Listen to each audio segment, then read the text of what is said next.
Hello friends, Shankar Polji आमच्या गोंया खातीर. गडकरी साहेब, हा व्हिडिओ मी तुमच्यापर्यंत पोचवायचा प्रयत्न करणार. आज गोव्यामध्ये तुम्ही कितीशे हजार कोटी दिले आहेत डेव्हलपमेंटसाठी, हायवेज बांधण्यासाठी, पण आज गोव्याची सत्य परिस्थिती या पावसात सारखी दिसते आहे. आता तुम्ही बघा, हे बांबोळीमला आता हा जेव्हा हायवे बांधला होता त्यावेळी या सर्व्हिस रोडवर आता गेली 3 वर्षे झाली उदक साठवत आहे. इकडे उदक साठवत आहे आणि टू व्हीलरवाल्याने इकडे गाडी चालवायला मिळत नाही. अशीच परिस्थिती नितीन गडकरी साहेब अशीच परिस्थिती सगळ्या गोव्याभर आहे. जिकडे तिकडे डेव्हलपमेंट झालं आहे तिकडे हे करप्शन.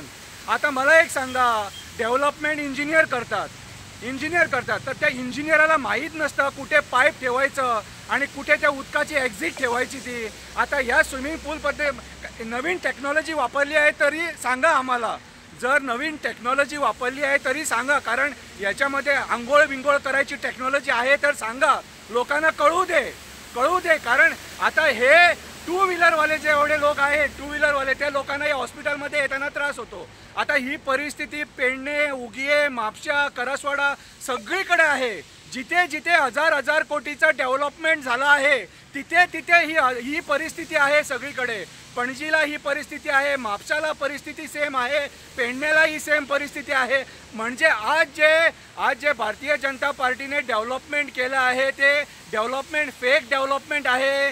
कारण आमच्या गोव्यात असं कधी अगोदर व्हायचं नाही. हे डेव्हलपमेंट झालं तेव्हापासून हे सगळं व्हायला लागलं.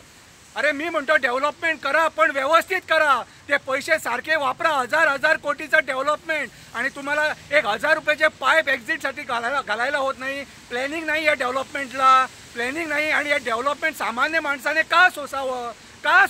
कारण पैसे कॉन्ट्रॅक्टर खातो. हे मंत्री काय करतात ते आम्हाला माहीत नाही. हजार ती लोक आमचे आता PWD मिनिस्टर तुमच्याकडे पैसे मागतात, तुम्ही त्यांना पैसे देतात आणि तुम्ही येतात इनॉग्रेशन करतात. नंतर तुम्ही कुठे बघतात इकडे काय चाललंय आणि सामान्य माणूस काय सोचतोय तो. अहो नितीन गडकरी साहेब, जो फ्लायओव्हर बांधलाय, त्या फ्लायओव्हर पाणी साठतंय, तिकडे एक्झिट नाहीये पाण्यासाठी.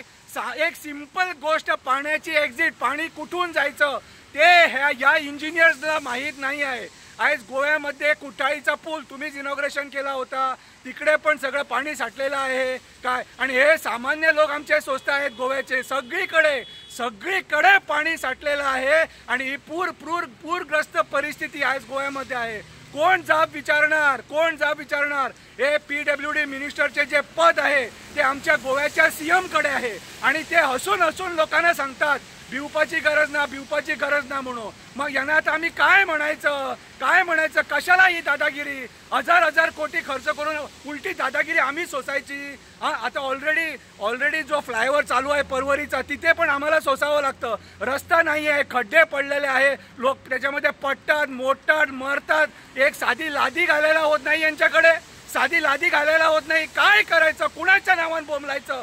बोंबलून थकलो. गडकरी साहेब, जरा विचार करा. या लोकांना पैसे हजार कोटी देताना विचार करा की हे त्या पैशांचे काय करतात. डेव्हलपमेंट करतात का स्वतः खातात? तो विचार करा. गडकरी साहेब, या गोवा सरकारला प्रश्न विचारा. मी जे हजार कोटी दिले होते डेव्हलपमेंटसाठी, ते क्वालिटी डेव्हलपमेंट का नाही झालं?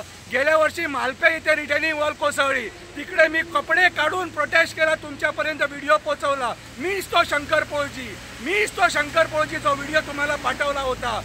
नितीन गडकरी साहेब, रिटेनिंग वॉल सारखे नाही आहे. परत पेडण्याची रिटेनिंग वॉल पडण्याच्या परिस्थितीत आहे. परत ती पडणार. कोणाच्या गाडीवर पडली तर कोण पडून मरणार, मोडणार. जरा लक्ष द्या नितीन गडकरी साहेब, लक्ष द्या. असं आम्हाला निग्लेक्ट करू नका आणि असं सत्तेचा या लोकांना गैरवापर करू देऊ नका. ही लोक फक्त स्वतःच्या आशेसाठी डेव्हलपमेंट करतात. तुम्हाला खोटे प्रोजेक्ट दाखवतात आणि हे पैसे आणतात आणि हे डेव्हलपमेंट पाठीमागे बघा.